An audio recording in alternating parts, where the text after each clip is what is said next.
하나님의 말씀은 마가복음 말씀입니다. 여러분 가지고 계신 성경 신약 성경이고요. 마가복음 8장 34절 35절 말씀 보도록 하겠습니다. 그 제목이 예수님께서 올인하라 하십니다라는 제목인데요. 퀴즈를 내면서 한번 설교를 시작해 볼게요. 옛날에 그 어떤 나라의 왕이 그 전국에 있는 현자들을 모아놓고 백성들이 살아가면서 익혀둬야 할 어떤 귀감이 될 만한 글을 써서 올리라고 했습니다. 그랬더니 이제 이 현자들이 온갖 지혜를 모아서 12권의 책을 만들어서 왕에게 올렸습니다. 근데 왕은 아니 이렇게 많은 분량을 백성들이 어떻게 다 읽어보겠나 라고 말하면서 퇴짜를 놓았습니다. 그리고 백성들이 읽지 않으면 소용이 없으니까 분량을 좀 줄여오시오라고 명령을 했습니다.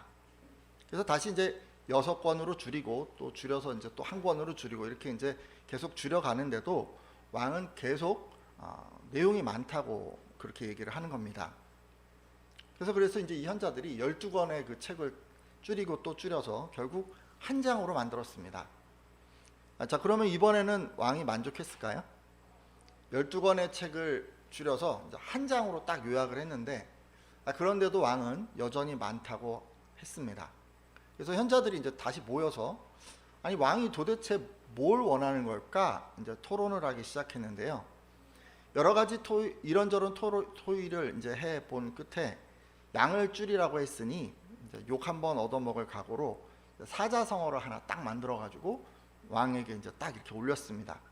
그랬더니 그 사자성어를 딱 보고 왕이 만족해하면서 그래 바로 이것이다. 이것이야말로 지혜의 결정체다. 백성들이 이대로만 실천한다면 문제가 다 해결될 거야 라고 했다는 일화가 있습니다.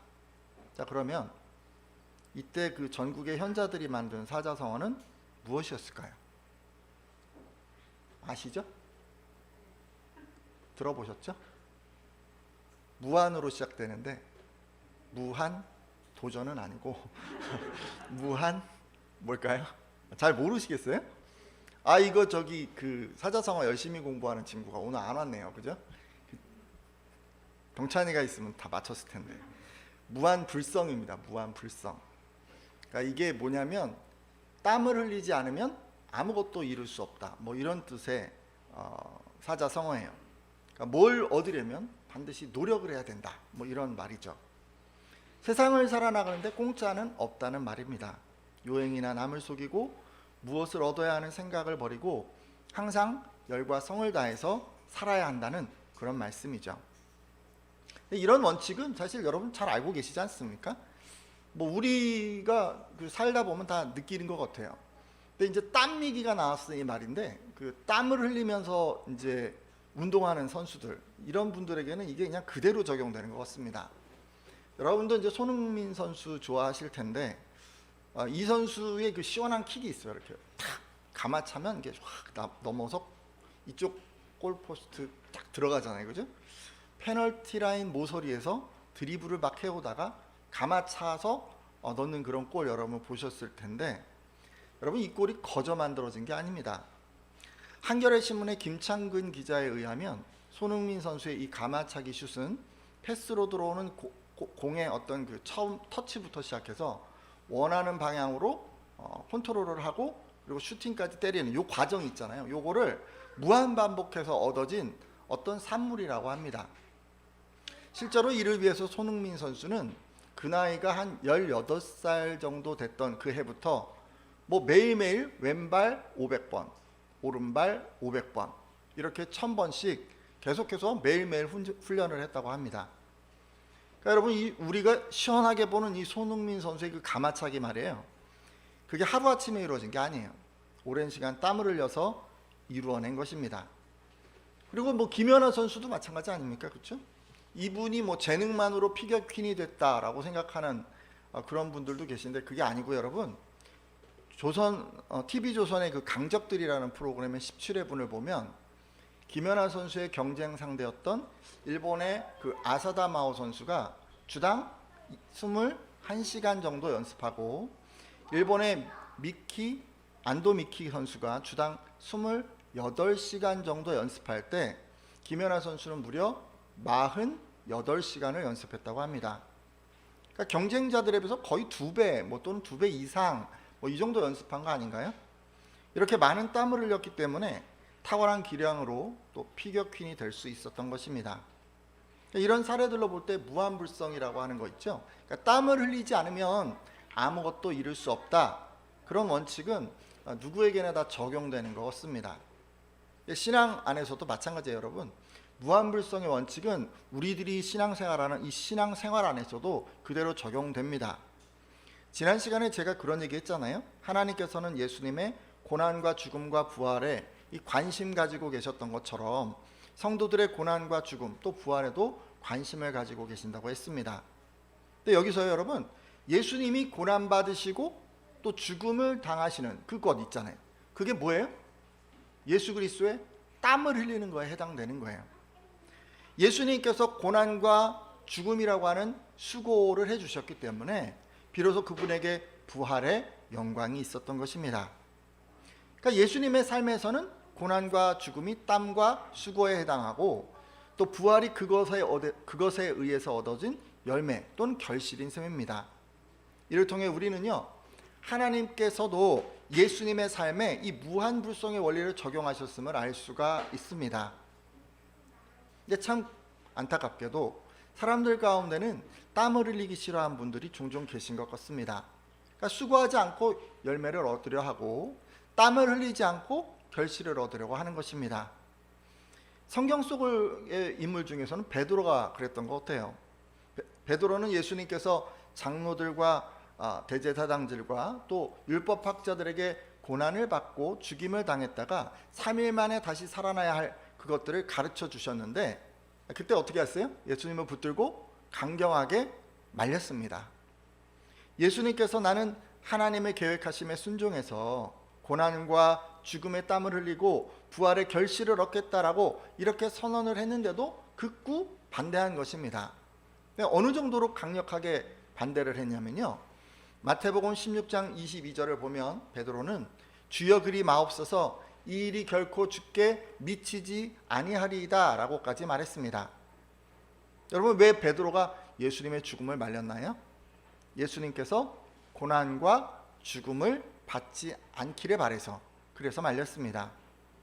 물론 여러분, 이 대목에서요, 우리가 베드로가 예수님을 너무너무 사랑하니까 사랑하는 그 사람이 힘든 일 겪는 거 원치 않아서 그랬구나 라고 이렇게 이제 볼 수도 있지만, 정황상 그것보다는 자신의 스승인 예수님이 고난과 죽음을 받으면 제자인 자기도 똑같이 고난과 죽음을 받아야 하기 때문에 그것이 싫어서 말린 것으로 보입니다.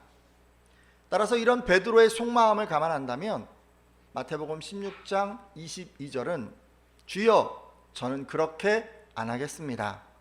고난과 죽음이 결코 제게 일어나지 않게 할 것입니다로 바꿀 수 있을 것입니다. 결국 수고하지 않고 열매를 얻으려 했기 때문에 베드로는 예수님의 앞길을 막은 것입니다.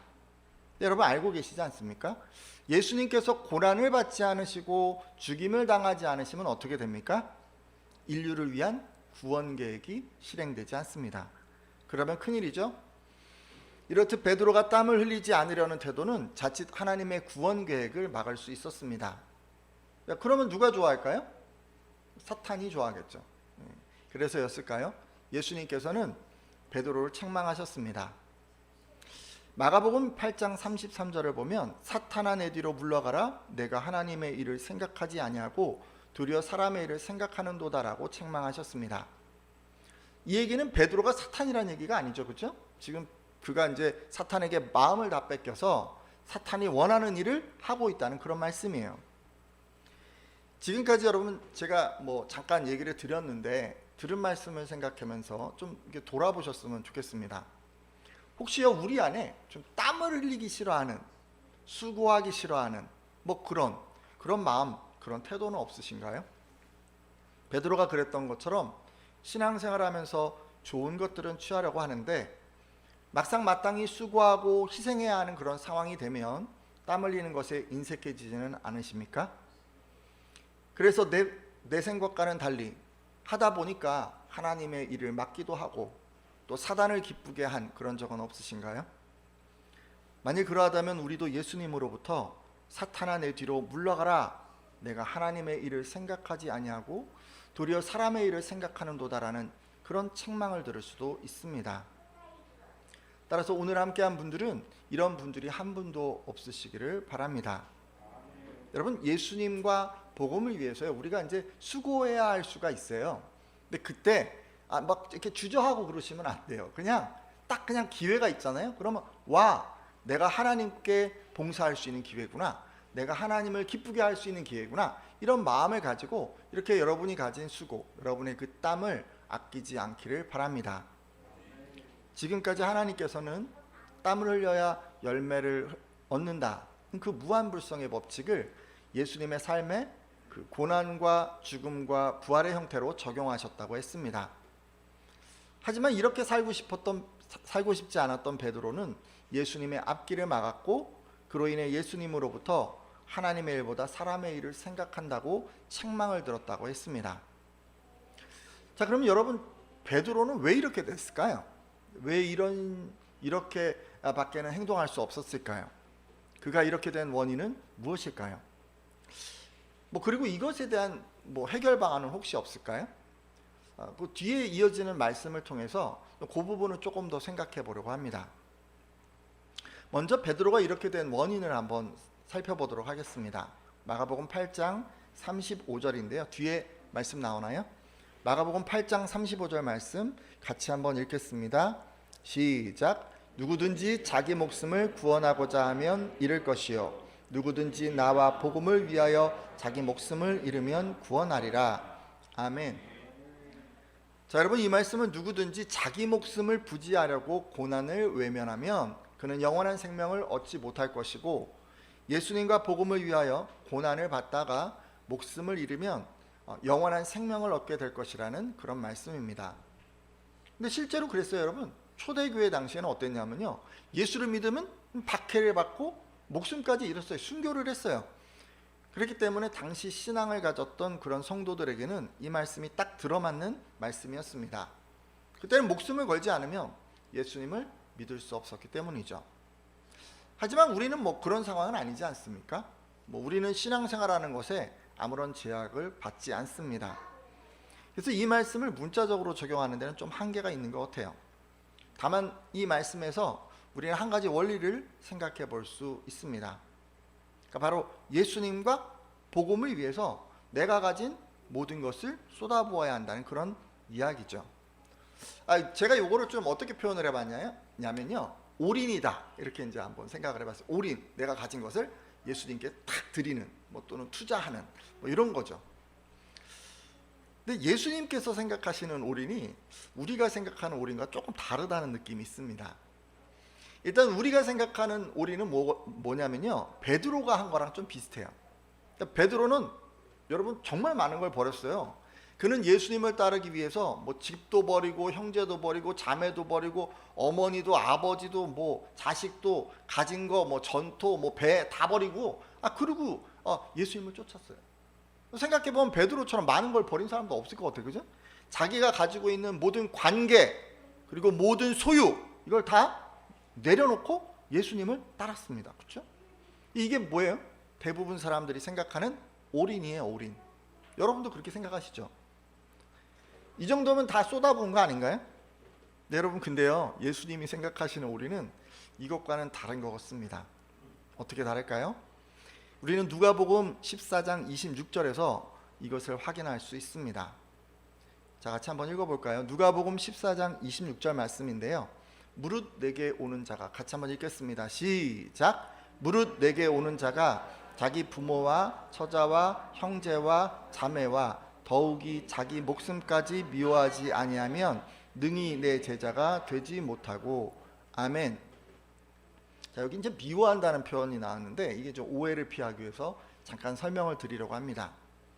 여러분, 여기서 미워한다는 얘기는요, 심리적으로 누구를 혐오하고 싫어한다, 이런 뜻이 아니에요. 구약 성경에 이제 이런 표현들이 좀 나오는데, 지혜서 같은 데로 보면 이거는 단념하는 거, 포기하는 거, 거절하는 거, 이런 것들을 의미하고 있습니다. 그러니까 예수님의 제자가 될 사람들은 다른 무엇이나, 그러니까 어떤 누구에게도 얽매이지 않고 예수님에게 절대적으로 헌신해야 한다는 것을 지금 미워해야 한다는 식으로 이제 표현을 한 거예요. 우리가 표현하는 거랑 조금 다르죠, 그렇죠? 그렇기 때문에 이 말씀은 예수님을 따르는 것보다 자기 부모와 처자와 형제와 자매 우선순위를 두거나 얽매이지 말아야 한다는 것이고, 또 한 걸음 더 나아가 예수님을 위해서는 자기 목숨까지도 내놓을 수 있어야 한다는 의미임을 알 수가 있습니다. 따라서 여러분, 예수님이 생각하시는 오리는 뭐예요? 소유, 관계뿐 아니라 뭐까지요? 내 생명까지. 내 생명까지도 내놓을 수 있는 게 뭐예요? 그게 예수님이 생각하시는 올인의 신앙이에요. 여러분, 베드로와 지금 예수님이 생각하는 그 올인의 그 차이가 좀 느껴지십니까? 그러니까 베드로가 그럼 이렇게 된 원인은 뭐라고 생각할 수 있어요? 예수님이 원하는 목숨까지 내놓을 수 없었기 때문에. 그래서 그는 이렇게 된 거예요. 베드로는 앞서 말씀드렸듯이 집도 형제도 자매도 아버지도 어머니도 자식도 전토도 다 버렸어요. 다 버렸어요. 근데요, 거기서 더 나아가야 했습니다. 뭘 버려야 했어요? 목숨까지. 하지만 그렇게 못해서 이렇게 된 것입니다. 그래서 어떻게 했어요? 베드로가 예수님의 말씀을 따르지 못하는 것에서 좀 더 나아가서 어떻게까지 했어요? 예수님의 앞길을 막았어요. 여러분, 이게 너무너무 슬픈 일이에요. 예수님을 따르는 제자가 예수님의 앞길을 막을 수가 있어요. 여러분 지금 신앙생활 하고 계시잖아요. 여러분이 어느 순간 하나님이 원치 않는 일을 할 수 있어요. 하나님의 복음 사역을 가로막을 수 있어요. 교회가 슬퍼하는 일을 할 수가 있어요. 그 왜 그런 거예요? 이게 달라서 그런 거예요. 근데 이제 이런 얘기를 제가 드리면, 아니 예수님과 복음을 위해서 생명까지 올인해야 하다니, 그래야 제자가 될 수 있다면 이게 너무 어렵지 않습니까? 이렇게 하실 수 있어요. 그렇죠? 근데 이렇게 그러면 뭐 하루아침에 되는 거 아닌 것 같은데, 이런 신앙을 갖기 위해서 그럼 우리는 어떤 것에 좀 힘쓰면 좋을까요? 남은 시간에는 이 부분을 조금 나누려고 하는데요. 마가복음 8장 34절 말씀인데 같이 한번 읽어보겠습니다. 마가복음 8장 34절, 무리와 제자들을 불러, 같이 읽습니다. 시작. 무리와 제자들을 불러 이르시되 누구든지 나를 따라오려거든 자기를 부인하고 자기 십자가를 지고 나를 따를 것이니라. 아멘. 여러분 잘 아시는 말씀이에요. 그렇죠? 근데 여러분, 예수님께서 지금 앞에 있었던 그런 일들을 쭉 보시고, 그리고 이제 베드로에게 이렇게 교훈을 해주셨어요. 그러니까 베드로와 예수님의 차이가 있는데 그 차이를 극복하기 위해서 예수님이 원하시는 그 올인의 신앙으로 나아가기 위해서 이것을 하라라고 그렇게 요구하신 거예요. 첫째, 뭘 생각해 볼 수 있냐면 자기 십자가를 지는 것을 생각해 볼 수 있습니다. 제가 이 얘기는 지난 설교에서도 했어요. 그렇죠? 십자가는 예수님과 복음을 위해서 우리가 고난을 감수하는 것입니다. 뭘 감수하는 거라고요? 고난을 감수하는 거예요. 병행구절인 누가복음 9장 23절을 보면 뭐라고 그러냐면요, 날마다 십자가를 지라, 이렇게 얘기를 해요. 날마다. 그러니까 이게 단번에 끝나는 게 아닌 것 같아요. 그러니까 매 순간 매일 계속해서 그렇게 고난을 받으라는 얘기예요. 그러니까 한 번 받고 끝나는 게 아닌 거예요. 자, 그럼 우리는 어떻게 고난을 받아야 할까요? 지난 시간 제가 두 가지 영역에서 우리는 고난을 받는다고 말씀을 드렸습니다. 한번 떠올려 보세요. 어떨 때 우리가 고난을 받냐면 의롭게 살아가려고 할 때 고난을 받습니다. 그렇죠? 자, 여러분, 세상의 여러 가치들보다 하나님의 말씀을 더 귀하게 여기고 여러분이 말씀에 순종하여서 살아갈 때 우리는 고난을 받습니다. 말씀대로 살다 보면요, 여러분, 세상 속에서 여러분 인격적으로 무시를 당할 때도 있어요. 너만 의로운 척하냐? 라고 따돌림을 당할 때도 있습니다. 심지어 여러분, 우리가 의롭게 자꾸 하다 보니까 경제적인 손해를 입을 수도 있어요.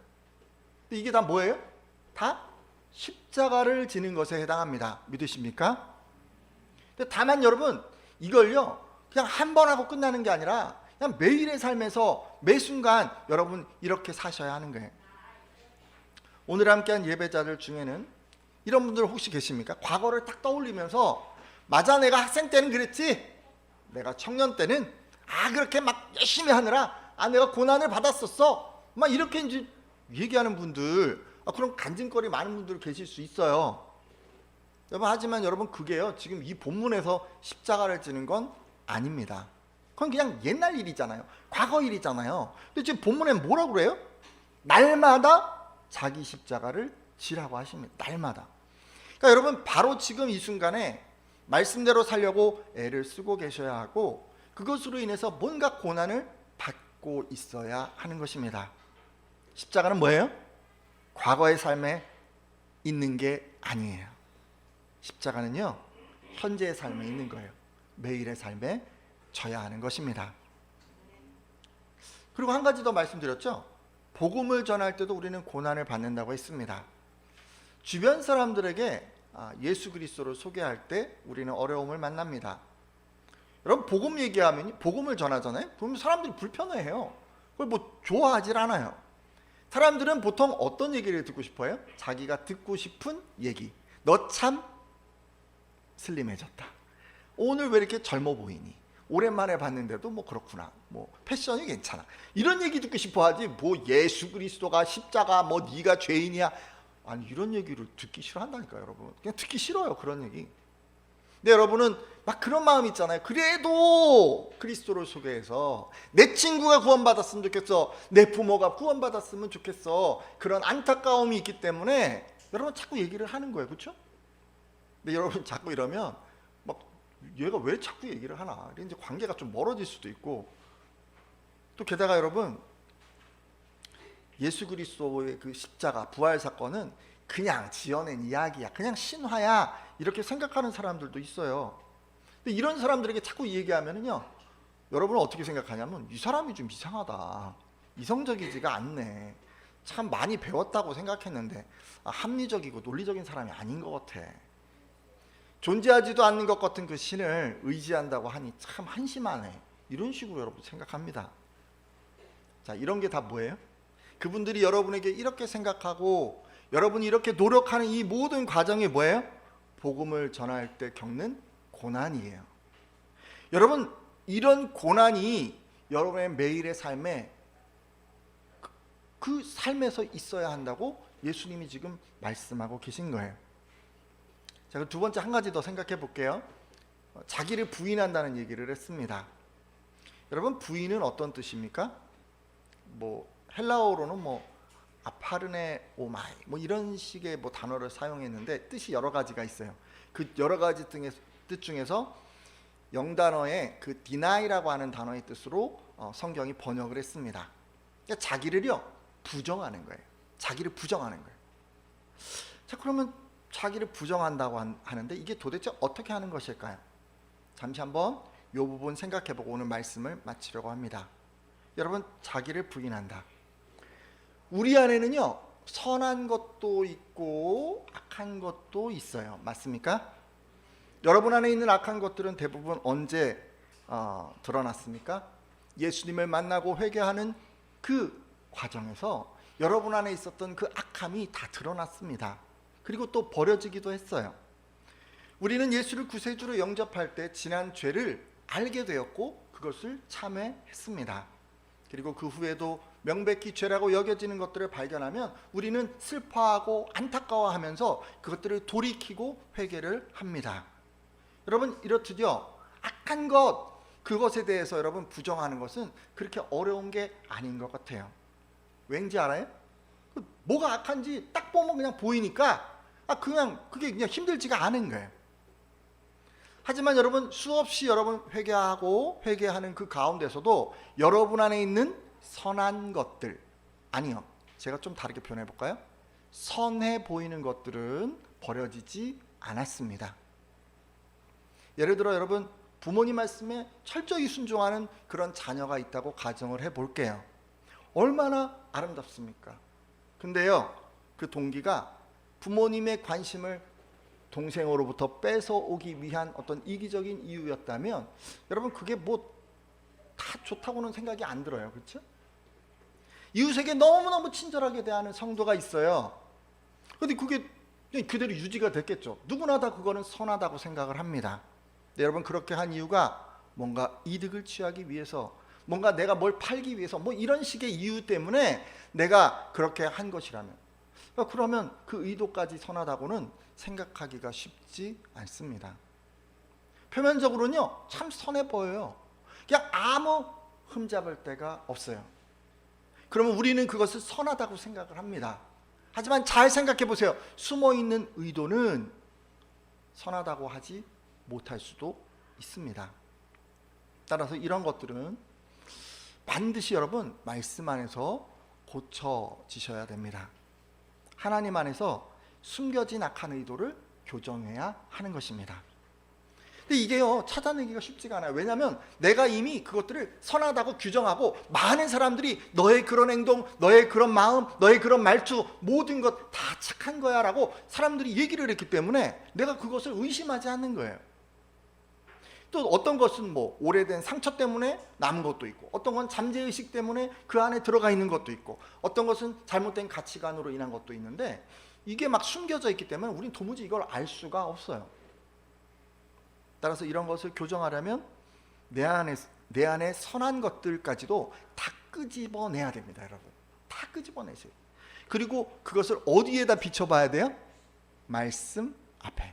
이게 너무 좀 쉽지가 않죠, 그렇죠? 그래서 의도가요 하나님 앞에서 선한 것인지 아닌지 정직하게 내가 돌아봐야 하는 것입니다. 내가 칭찬받는 행동, 내가 자랑스러워하는 행동, 그 모든 행동들에 대해서 내가 왜 그렇게 했는지를 돌아봐야 하는 거예요. 그래서 하나님이 원하시는 그 의도가 아니라면 그것을 부정하고 그것들을 수정해야 합니다. 이해가 되시죠? 이렇게 할 때 여러분 우리의 선함 속에 숨어있는 악한 의도를 부인할 수 있습니다. 자기를 부인하시는데 악한 거는 이미 여러분 다 부인하셨어요. 여러분 현재 지금 모습, 아름답고 선해 보이는 지금 내 모습에 있는 그 조그맣게 들어가 있는 그 악한 의도들을 다 끄집어내서 그것들까지 여러분 부정하셔야 돼요.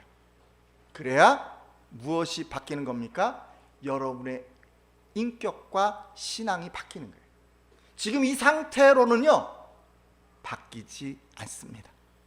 그냥 이 상태로 계속 가시는데, 이런 분들 가끔 계세요. 내가 처음에 예수를 딱 믿었을 때 정말 많은 변화를 느꼈다. 그러니까 죄라고 생각되는 것들이 막 눈에 보이니까 막 죄를 다 버리고 던지고 막 회개하고 막 그런 거예요. 그러니까 자기도 주변 사람들도 아니 이 사람 정말 많이 바뀌었다.